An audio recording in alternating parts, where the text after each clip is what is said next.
Samantala, nag-iisang naglalakad si Reyna Michelle sa maliwanag na bahagi ng pasilyo pauwi sa kanilang silid. Habang mabagal niyang binabaybay ang pasilyo ay nadaanan niya ang mga sulong na kasabit sa pader. Napahinto siya bigla nang makarinig siya ng ingay mula sa likuran niya. Kasunod nito ay naramdaman niya na parang inihipan ng isang manipis na hangin ang mga sulo sa pader. Binaliwala niya ito at muling nagpatuloy sa paghakbang. Ngunit lingid sa kanyang kaalaman ay isang masamang espiritu ang sumusunod sa kanya. Napahinto naman siya nang may naramdaman sa kanyang likuran. Dahan-dahang lumingon, luminga-linga sa paligid, ngunit walang tao. Dahil dito ay nagpatuloy na lang siya sa paglalakad. Pagkaliko niya sa isang koridor ay napahinto siya nang may narinig siyang kumakalabog na bagay at nahulog sa sahig di kalayuan sa kanya. Tumigil muli si Reyna Michelle at lumingon sa kanyang likuran. "May tao ba riyan?" Ngunit walang tumutugon sa kanya. Ipinagpatuloy niya ang paglalakad nang wala pa ring sumasagot. Pero walang ano-ano'y biglang nagsimulang magbukas ng marahas ang mga panangga sa bintana sa isang silid. Nilapitan ito ni Reyna Michelle at sumilip siya sa loob, ngunit wala siyang nakitang anuman kaya isinara na lang niya ito ng maayos. Nang paalis na siya ay laking gulat niya nang ganun din ang nangyari sa pinto sa dulo ng hallway na parang may taong nagpipilit na buksan ito. Natakot ang Reyna sa nangyari. Kasabay ng mga kalabog ay sunod-sunod na nagsibukasan ng mga bintana sa paligid ng hallway. Hindi nakatagal si Reyna Michelle at napaatras na siya. Nagsimula siyang tumakbo sa pasilyo habang ang lahat ng mga sulong na dadaanan niya ay namatay hanggang sa mabalot ng kadiliman ng buong paligid. Napatigil sa pagtakbo si Reyna Michelle sa takot. Nanginginig itong lumingon sa likuran habang kumakabog ng husto ang dibdib niya. Nakahinga siya ng maluwag nang wala siyang nakita sa likuran. Ngunit habang paalis na siya ay may isang invisible force ang biglang humawak sa kanya at hinila siya pababa sa sahig at dinala sa dulo ng pasilyo kung saan siya dumaan kanina.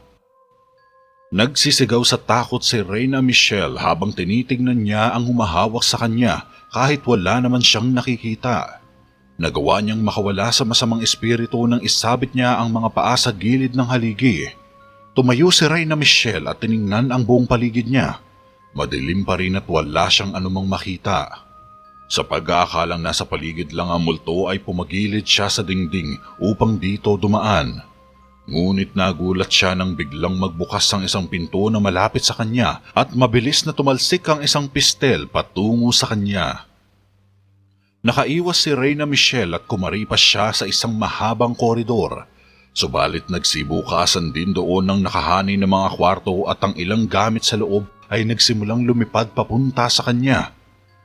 Isang kalasag, ilang bariles at iba pa na lahat ay naiwasan ni Reyna Michelle. Pero halos mamatay siya sa sindak nang masaksihan niya ang paglutang ng isang sibat at pagkatapos ay tumilapon ito sa kanya. Sa takot ni Reyna Michelle ay kumaripas siya ng mabilis. Sa dulo ng pasilyo ay nakakita siya ng kwarto. Binuksan niya ito at nagkulong sa loob nito. Ngunit halos mapatalo ng puso ni Reyna Michelle nang tumagos sa pintuan ang sibat. Lumayo siya sa pinto habang dahan-dahan na umaatras, ngunit lingid sa kanyang kaalaman ay nasa loob siya ng pantry na maraming kagamitan ang nakadisplay sa loob. Mga lumang kagamitan na halos lahat ay gawa sa mga light materials.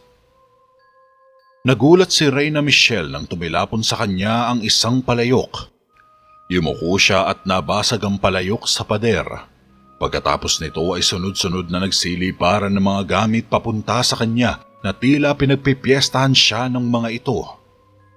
Napaupo na lang sa takot si Reyna Michelle at nagsisigaw siya ng tulong. Pero tila walang naririnig na ingay ang mga tao sa palasyo. Nagkalat na ang mga bagay sa paligid at nagsibagsakan na rin ang ilang istante sa kanya. Pagapang na umatras si Reyna Michelle upang tumakas pero habang patayo na siya ay isang pitsel ang lumipad sa kanya at nawalan siya agad ng malay nang matamaan siya sa ulo. Tumumba si Reyna Michelle sa gitna ng babasaging gamit at mula sa kung saan ay nagsimulang kumalat ang apoy sa paligid.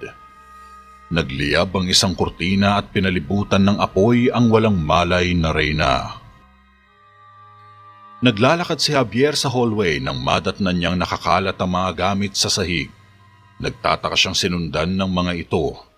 Nagulat siya nang may makita siyang makapal na usok na nagmula sa ilalim ng pinto ng pantry. Tumakbo siya palapit dito. Napansin niya ang isang sibat na nakabaon sa pintuan. Tinanggal niya ito at binuksan niya ang pinto, ngunit nagtaka siya nang nakalak ito sa loob. Aspringe! Sumabog ang pinto sa isang usal ni Javier. Napaupo si Javier nang sumalubong ang makapal na usok sa kanya. Puno ng usok ang loob ng pantry. Umusal para pahupain ang usok sa paligid, ngunit laking gulat niya nang mamataan niyang nakahandusay sa sahig ang Reyna. Nilapitan niya ito kaagad at saka ginising. Michelle! Gumising ka! Gising! Ngunit hindi magising ang Reyna kaya binuhat na lang ito ni Javier at nilayo sa lugar. Tumakbo siya palabas sa nasusunog na pantry. Makalipas ang ilang sandali, tahimik na pinagmamasdan ni na Javier at Haring Jericho si Mang Rigor na ginagamot ang walang malay na si Reyna Michelle na nasa kama ni Javier. Muling nakipagtalo si Javier kay Haring Jericho na ito'y walang dudang kagagawan ng kanyang amang si Haring Argo. Nagkatitigan si na Javier at Haring Jericho. Alam ko si Haring Argo ito. Maniwala ka naman sa akin. Unti-unti niya nang binabalikan ng sa tingin niya yung mga maling nagawa mo. Singhal ni Javier. Hindi natin alam kung ano talagang nangyari, kaya huwag kang magbigay agad ng konklusyon. Sagot naman ng kalmadong si Haring Jericho. Ibig mo bang sabihin, misteryosong nagkulong lang sa kusina si Michelle at pinaliyab niya ang mga gamit doon? Sabihin mo sa sarili mo, hindi sinang-ayunan ng iyong ama ang pagpapakasal mo kay Michelle. Ngayon, heto na ang ganti niya sa'yo. Saad ni Javier. Hindi niya gagawin ito! Giit ni Haring Jericho na patuloy pa ring pinagtatanggol ang ama. Sinabi din niyang alam ng kanyang ama kung gaano niya kamahal si Michelle kaya hindi niya tatangkaing wakasan ang buhay nito. Alam ko kung gaano kahirap ito para sa iyo, Jericho, pero pinapakita na sa iyo ng iyong ama ang gusto niyang baguhin. Hindi ka pa ba nakakahalata? Pangungulit pa ni Javier. Napaisip naman si Haring Jericho sa narinig. Mang Rigor, kamusta na po ang asawa ko? Tanong nito sa manggagamot. Kinumpirma naman ni Mang Rigor na ayos lang si Reyna Michelle matapos ang pagsusuring ginawa niya dito. Ngunit kung hindi lang ito natagpuan ng maagap ni Javier, higit pa rito ang dadanasin niya. Ang usok ay pumasok sa kanyang baga, pero wala kang dapat ipag-alala. Gagaling din siya paglipas ng ilang araw. Binigyan ko siya ng pampatulog. Mapalad siyang natakasan niya ang kanyang kamatayan. Paliwanag ni Mang Rigor. Tumayo ito matapos mapunasan ng Reyna. Nagkatinginan naman agad sina Haring Jericho at Javier. Noon pa man, alam kong malupit ang tatay ko. Pero bakit niya gagawin ito kay Michelle? Alam niya kung gaano ko siya kamahal. Bulong ni Haring Jericho. Lumabas si Mang Rigor upang dalhin sa mesa ang mga gamit niya. Mang Rigor, ano pong alam niyo tungkol sa mga multo? Nagpatuloy sa paglabas si Mang Rigor kaya agad itong sinundan ni Haring Jericho. Sinara naman ni Javier ang kwarto upang hayaang makapagpahinga ang Reyna.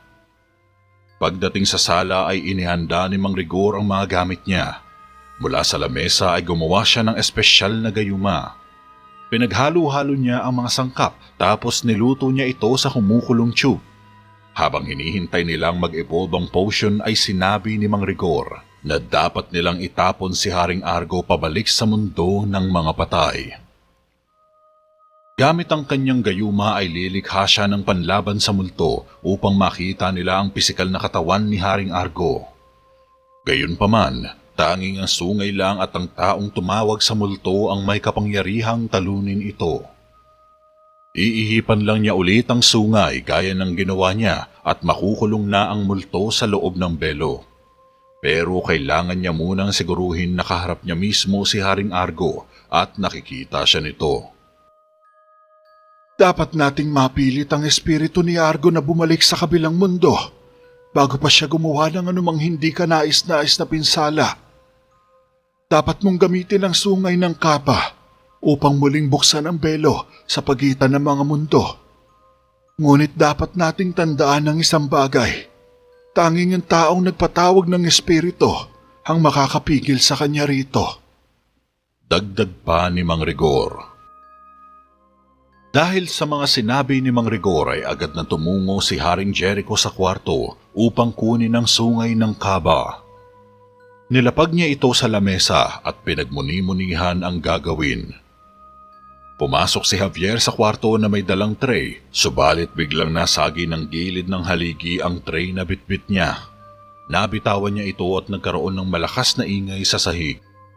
Halos mapatalo naman sa gulat ang batang hari na naiiritang tumingin kay Javier. Pasensya na, hindi ko sinasadya. Sabay dinampot ni Javier ang pitsel at mga baso na nalaglag sa sahig. Maswerte ka, hindi ako madaling matakot. Saad pa ni Haring Jericho na ikinukubli ang gulat sa pamamagitan ng pagpigil ng paghinga. Napangiti tuloy sa kanya si Javier. Talaga? Kasi parang gusto mo nang tumalon sa bintana at magtatakbo palabas. Pang-aasar pa ni Javier. Oo, ito ay dahil mas takot pa ako sa iyo kaysa sa multo.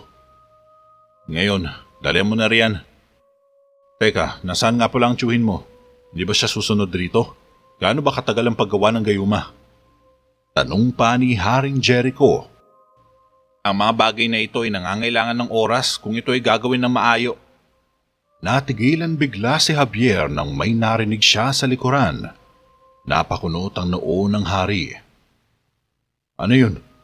Tanong nito kay Javier. Shh! Parang may narinig ako sa likod ng pinto. Bulong ni Javier. Tumayo siya bitbit ang tray. Napailing si Haring Jericho na iniisip na gumagawa lang ng kwento si Javier. Lagi ka nalang nag-iisip ng kung anong-anong bagay, Javier. Pwede ba tigilan mo na ya? Natigilan si Haring Jericho nang kumalampag ang pinto. Hindi may kakaila ang kabang nararamdaman ni Haring Jericho kaya lumapit ito kay Javier. Makikita rin ang takot ni Javier habang bitbit pa rin ang tray. Sinenyasan niya si Javier na ibaba ang tray at sumama sa kanya na agad namang sinunod ng binata. Maingat na inilapag ni Javier ang tray sa sahig habang dahan-dahang naglalakad si Haring Jericho palapit sa pinto na mabagal namang sinundan ni Javier. Hindi maipinta ang takot ng binata na hindi alam ang gagawin. Anong gagawin natin? Bulong ni Javier. Nangunguna sa kanya si Haring Jericho sa paglalakad at sinuri ang pinto. Muli itong sumenyas kay Javier gamit ang mga daliri na pagkatapos niyang mabuksan ang pinto ay sabay silang lalabas ng silid para kahit papaano ay masunggaban nila ang multo. Napatanong pa si Javier sa kung anong plano ng hari pagkatapos nito. Susuntukin ba niya ang multo gamit ang nanginginig na kamay o ito'y yayakapin at ilalagay sa sako para itapon palabas ng bintana? Dahil dito imbis na matuwa ay mas lalong nainis si Haring Jericho. Kakainis ka talaga! Sa inis nito ay binatukan niya si Javier. Matapos nito ay binuksan ni Javier ang pinto. Mabilis silang lumabas, subalit ang tanging nabungaran lang nila ay isang daga na gumagapang sa gilid ng pader. Yan ba ang multo mo, Javier? Isang daga? Pang-aasar pa ng batang hari. Subalit halos mapatalon sila sa gulat nang biglang lumitaw sa kanilang likuran si Mang Rigor. Nakapasok na pala ito sa loob pero nagtataka ang dalawa kung saan siya dumaan. Lingid sa kanilang kaalaman ay pumasok ang matanda sa kabilang pinto pero nagtataka din ito kung ano ang tinitingnan nila sa labas kaya naman naengganyo din niyang sumilip sa labas dahil sa curious. Maya-maya pa naupo na silang tatlo sa mesa ni Haring Jericho. Agad na inilatag ni Mang Rigor ang 2 vial potion sa tabi ng sungay na may parehong kulay at sukat. Ang gayumang ito ang magbibigay daan sa inyo upang makita si Argo sa kanyang espirituang anyo. Sabay na bumaling si Mang Rigor kay Haring Jericho. Kapag nasa harap ka na ng kanyang presensya, kailangan mong ihipan ang sungay sa lalong madaling panahon. Ito lang ang paraan na mapipilitan mo siyang bumalik sa espiritual na mundo.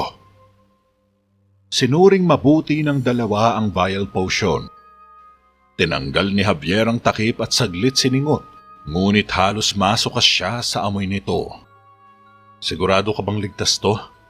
Tanong pa ni Haring Jericho. Hindi ko masasabing lubos akong sigurado. Paliwanag ni Mang Rigor. Tinanong ni Haring Jericho kung anong gagawin nila sa mga potion na ito. Sinabi ni Mang Rigor na dapat nila itong inumin na agad naman nilang ikinagulat dahil akala nila ay iwiwisik ito sa espiritu ni Haring Argo. Walang magawa si na Haring Jericho kung di mag-cheers pero hindi kayang inumin ni Haring Jericho ang gayuma dahil nandidiri siya rito. Amoy ang hit kasi ito at nakakahilo ang aroma. Wala silang ideya kung anong mga sangkap ba ang inihalo ni Mang Rigor, ngunit para sa kanila ay para itong lason na ginawa para pamatay sa mga daga. Ano pang hinihintay mo? Tanong pa ni Javier. Ikaw na mauna para malaman ko kung ligtas ba. Saad naman ni Haring Jericho. Napataas ang kilay ni Javier. Pwes kung hindi ako mamatay, saka mo iinumin ng sayo, ganun ba? Tila nagmukhang dehado pa si Javier. Tumpak, kaya ituloy mo na. Nakangiting sagot naman ni Haring Jericho. Matapos ng matinding pag-aalinlangan, hinawakan mabuti ni Javier ang potion na parang isang karaniwang baso lamang tapos pigil hiningang ininom ang vial potion. Pinapanood lang ni Haring Jericho si Javier na umiinom upang tiyakin na ligtas ito bago niya inumin ng kanya. Sa kabutihang palad na iraos naman ito ni Javier. Pambihira ang tapang nito. Sambit ni Javier. Ngayon sigurado na akong hindi ito makakasama sa aking kalusugan. Dahan-dahang ininom ni Haring Jericho ang laman ng bote. Ngunit naging kakilakilabot ang naging reaksyon niya nang matikman ito, bagay na nakalimutang banggitin ni Javier kung anong lasa nito. Itong pinakamaruming bagay na natikman ko. Halos masuka-suka si Haring Jericho. Sus, ang arte talaga nito. Mas malala pa nga dyan ang nakain mo. Isipin mo nung sinubuan kita ng uod matapos ka mawala ng malay noon. Banggit pa ni Javier. Ano sabi mo? Galit na tanong nito dahil hindi niya alam ang bagay na iyon.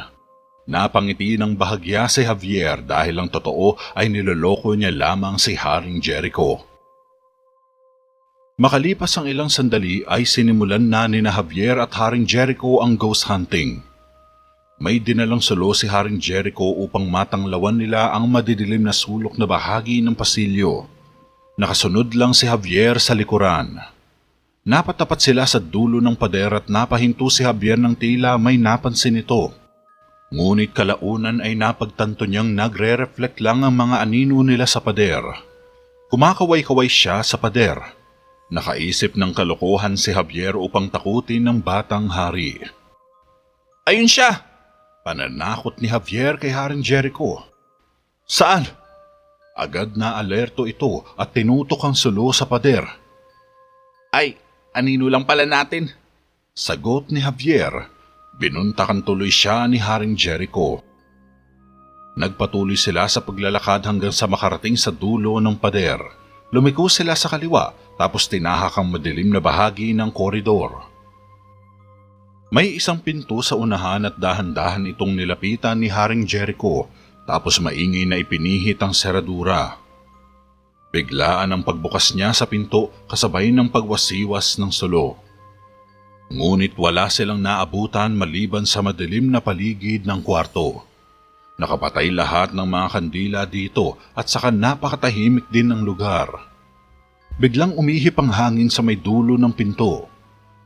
Nagpatuloy sila sa paglalakad hanggang sa may marinig silang mga yabag at ito ay papalapit sa pinto. Tumatagos ang liwanag sa kabilang bahagi at nakikita nila ang mga paa sa ilalim ng pinto. Sa sobrang kaba nila ay huminto sila at hinintay na lang na magbukas ang pinto. Madidinig pa ang langit-ngit ng seradura habang binubuksan ito ng sino mang taong nasa labas. Hinanda ni Javier ang sarili na akma sanang lalapit, ngunit pinigilan siya ni Haring Jericho. Nagulat sila matapos iluwa ng pintuan si Nicolas na nagulat din nang sila ay makita. Nakahinga ng maluwag sina Haring Jericho. Javier, kamahalan, bakit po kayo nandito? Tanong ni Nicolas na may kasamang pagtataka. Nagkatingin na naman ang dalawa at pawang hindi alam ang sasabihin. May problema po ba, kamahalan? Curious na tanong ni Nicolas nang mapansin niya ang hawak na sulo ng hari. Oo. Ayos lang naman kami. Javier, sabihin mo nga kay Nicolas kung anong ginagawa natin. Utos ni Haring Jericho kay Javier. Nagtaka naman ang kabalyero. Tinuturuan ko siyang tumula. Sagot ni Javier. Tumula? Saad ni Nicolas. Mabilis na nag-roll ang mga mata ni Haring Jericho sa mababaw na palusot ni Javier. Oo, tama siya. Gusto ko nga matuto ng tula. Isa yung bagay na nakakapagdagdag ng ating kaalaman. Napilitan na lamang itong sakyan ni Haring Jericho para makaalis na si Nicolas. Bahagyang napangiti si Nicolas. Nagulat nga din ako gaya mo. Hindi siya makakakuha ng sapat ng talino kung wala ako. Lintaya pa ni Javier. Iiwan ko na kayo kung gayon, kamahalan. Umalis si Nicolas nang nakangiti. Tumaas naman ang kilay ni Haring Jericho kay Javier na nakangiti rin kay Nicolas habang hinahatid ito ng tingin palabas sa kabilang pintuan. Tula talaga? Yun lang ba ang laman ng isip mo? Kastigo ni Haring Jericho kay Javier na nakangiti pa rin. Anong gusto mong sabihin ko? Magdahilan na lang ako na naghahanap tayo ng multo, ganun ba? Saad ng binata. Kahit ano, basta wag lang akong magmumukhang patay na patay sa babae.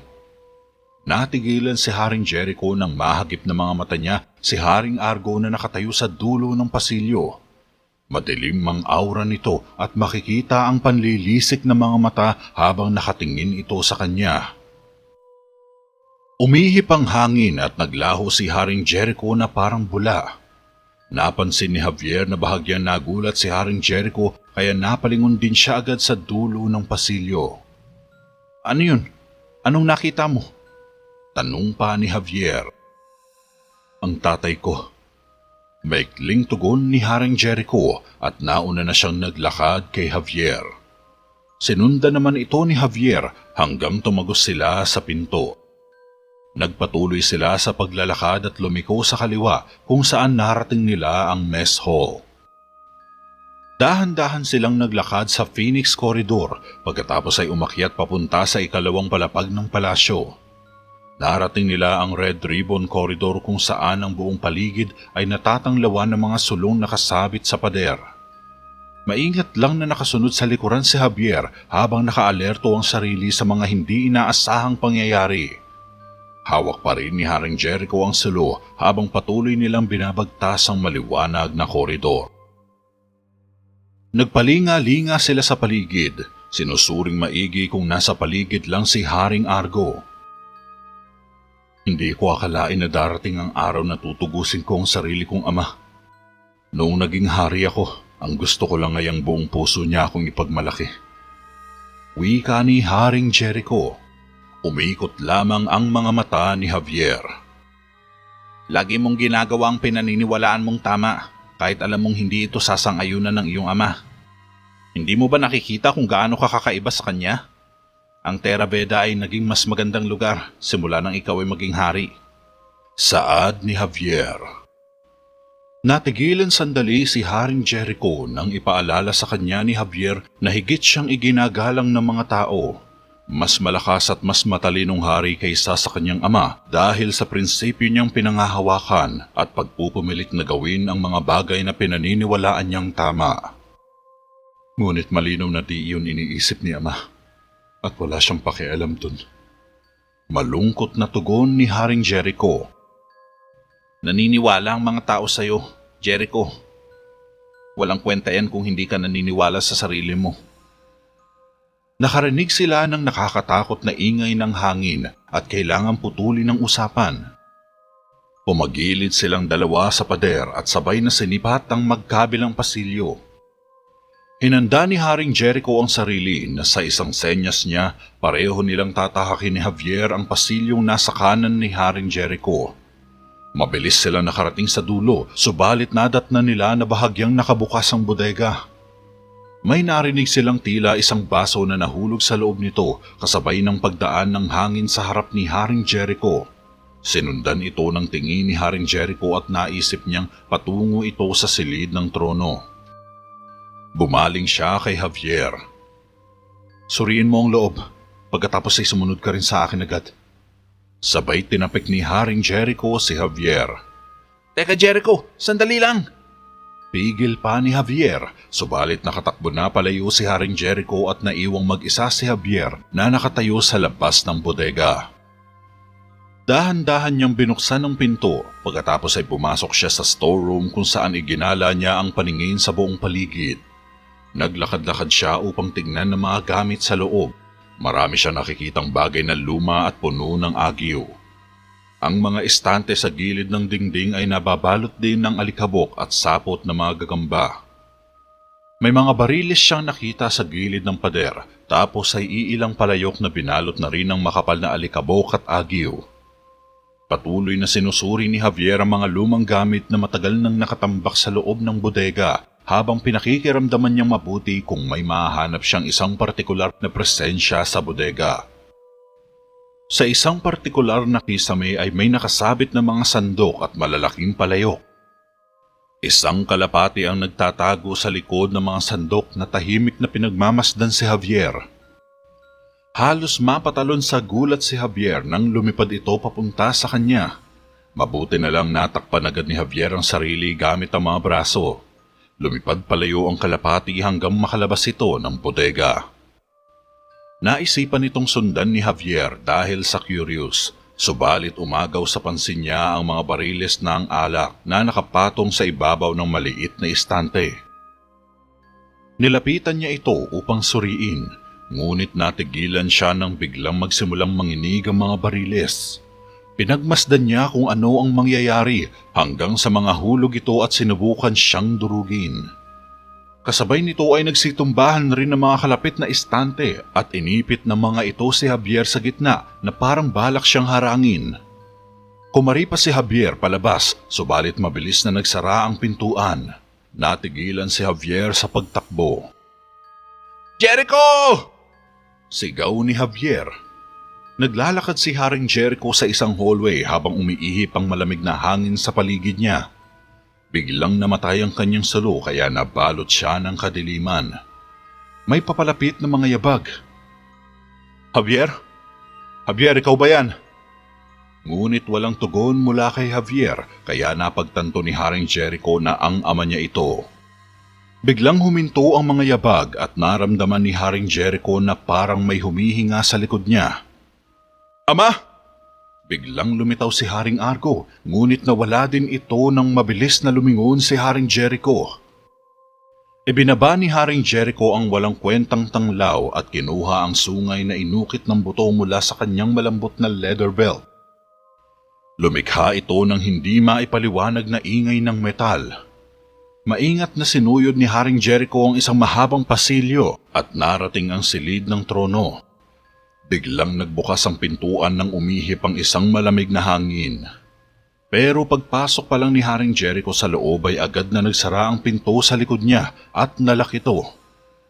Muling umihip sa paligid ang malamig na hangin. Kasabay nito ay naramdaman ni Haring Jericho na may umupo sa trono niya. Alam niya kung sino ito. Alam kong ikaw yan, Ama. Lumingon si Haring Jericho ng dahan-dahan at nakita si Haring Jericho na nakaupo sa trono. Napakadilim ng aura nito at walang makikitang kabutihan sa buong pagkatao niya. Puro galit at poot. "Bakit mo ginagawa ito?" tanong ni Haring Jericho.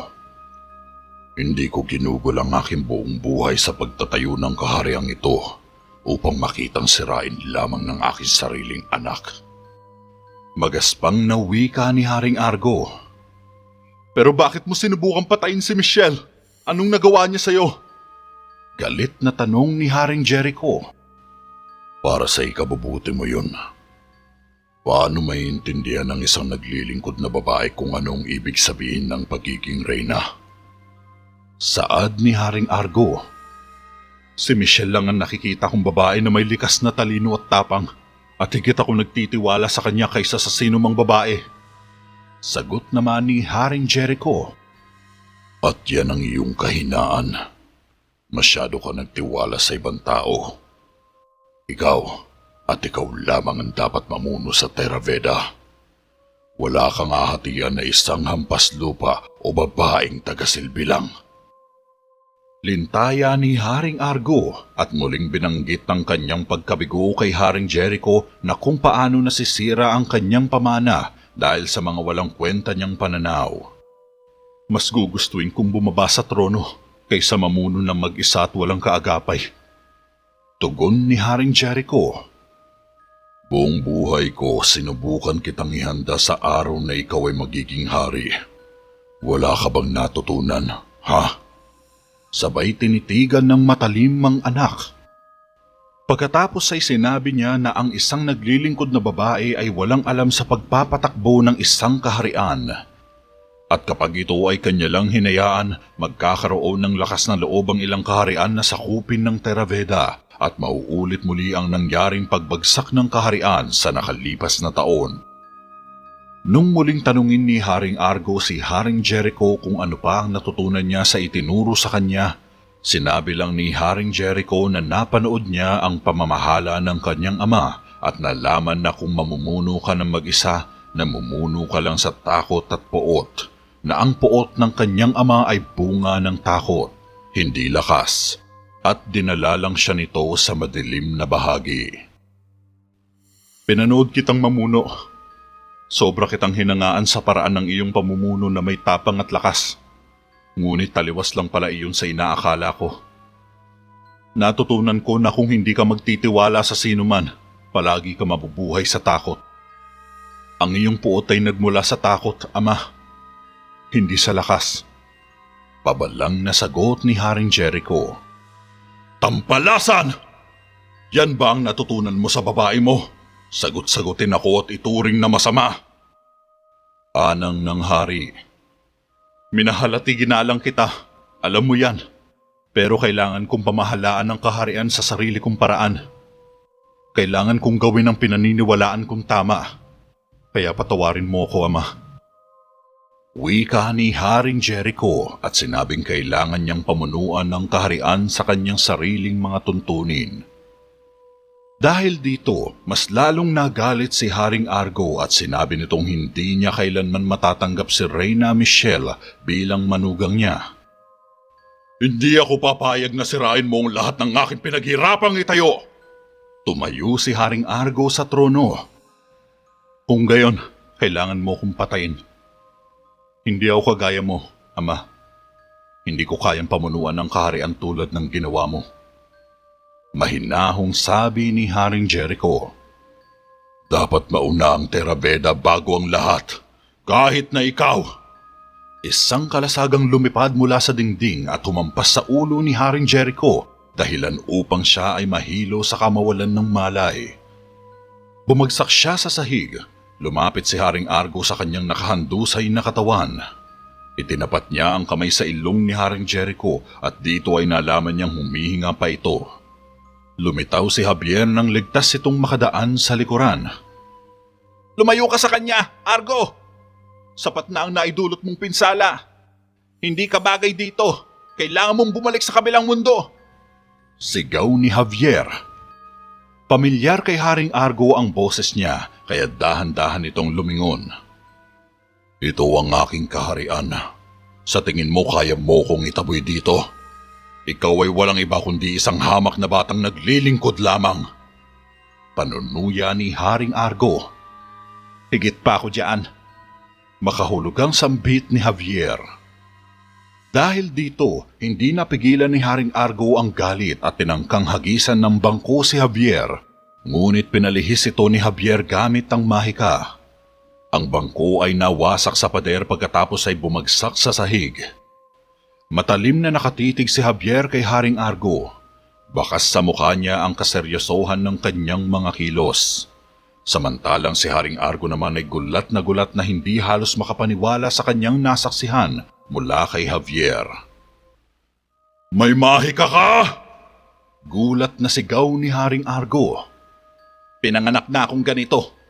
Sagot naman ni Javier. Ginawa kitang utusan ni Jericho. Yun pala malalaman ko lang na isa kang mangkukulam.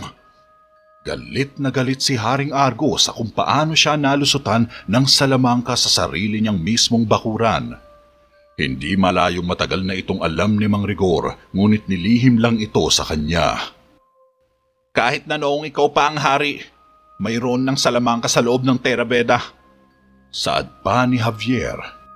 Hindi ako papayag na lasunin mo at ang iyong kauri ang aking kaharian. Dahan-dahang lumapit si Haring Argo. Nagkakamali ka. Sa sobrang dami ay halos mapuno na namin ang kaharian mo. Si Jericho ay isang mahusay at mas karapat-dapat na hari kaysa sayo. May puso siya sa kanyang mga nasasakupan at may sarili siyang paraan sa paglilitis ng mga kauri ko. Ani ni Javier. Umatungal si Haring Argo na parang leon at sinugod si Javier.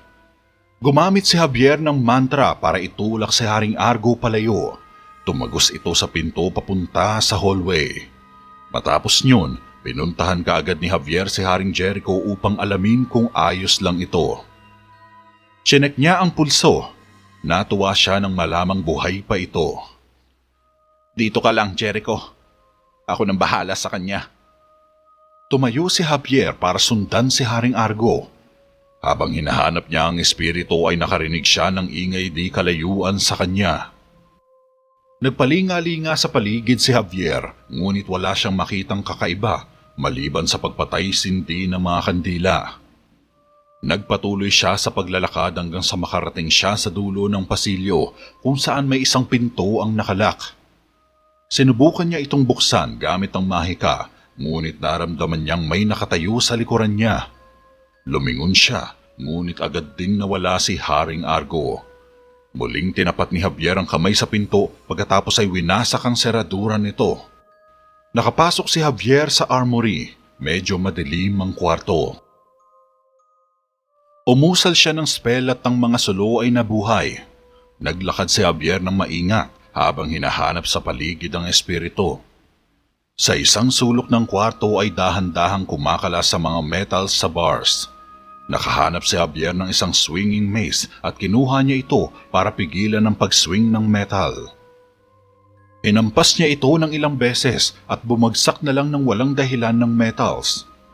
Gayunpaman, hindi napansin ni Javier ang paglutang ng isang pares ng sibat sa likuran niya at biglang lumipad sa kanya mula sa dulo ng silid. Naramdaman ni Javier ang sagitsit ng hangin, ngunit laking gulat niya nang tumalilis ang dalawang sibat sa kanya. Sa bilis nito ay huli na para kay Javier na iwasan ito. Agad na tumusok ang mga sibat sa kanyang jacket kaya naipit sa dingding si Javier. May ilang dangkal ng pagkakaangat ng mga paa ni Javier kaya nahihirapan itong makawala sa mga sibat. Tuwang-tuwa namang pumasok si Haring Argo sa silid at sinabing magiging isang malaking kasiyahan ng pagpatay niya kay Javier. Sumugod ito na may hawak na espada. Ito na ang katapusan mo, bata. Kaya magdasal ka na ngayon. Tinutok ni Haring Argo ang espada kay Javier, subalit dumating si Haring Jericho at pinigilan ito. Ama! Napalingon si Haring Argo at nakitang hawak ng anak ang mahiwagang sungay. Natigilan si Haring Argo sabay na ibaba nito ang espada. Nakahinga ng maluwag si Javier. Tinapat agad ni Haring Jericho ang sungay sa bibig. Jericho, hindi. Pakiusap. Ano man ang nagawa ko lang iyon para sa Theraveda. Pagmamakaawa ng hari. Nakuha mo na ang gusto mo. Maaari ka na ngayong bumalik sa kabilang mundo. Malungkot na sinubo ni Haring Jericho ang sungay. Nataranta agad si Haring Argo pero sumagi bigla sa kanyang isipan ang sekreto ni Javier. Si Javier ay isang Napahinto sa pagsasalita si Haring Argo nang ihipan na ni Haring Jericho ang sungay. Agad na naglaho si Haring Argo na parang bula habang sumisigaw kay Haring Jericho.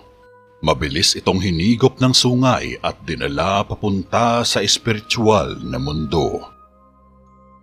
Gumaan ang loob ni Javier nang tuluyang mawala sa kanilang paningin si Haring Argo. Tagos sa buto ang kaba nito sa pag-aakalang masasabi na ni Haring Argo kay Haring Jericho ang lihim na tinatago niya sa mahabang panahon.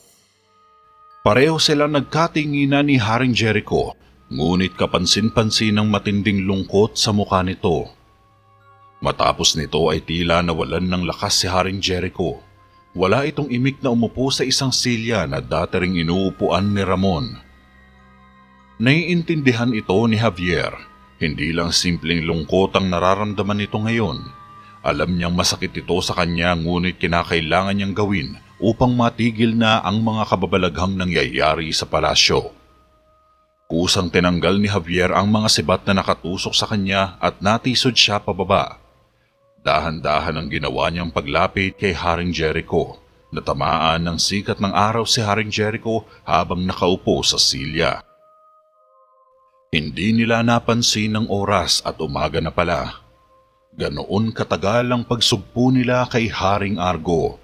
Kung hindi lang dahil sa sungay, tiyak na mahihirapan silang ikulong sa kabilang mundo ang dating hari. Naging mapait man ang paghihiwalay ng mag-ama, ngunit para kay Haring Jericho, ang umagang ito ay tila sumisimbolo para sa isang bagong pag-asa. Ang araw ay patuloy na sumisikat sa ibabaw ng kastilyo at sa buong bayan ng Theraveda.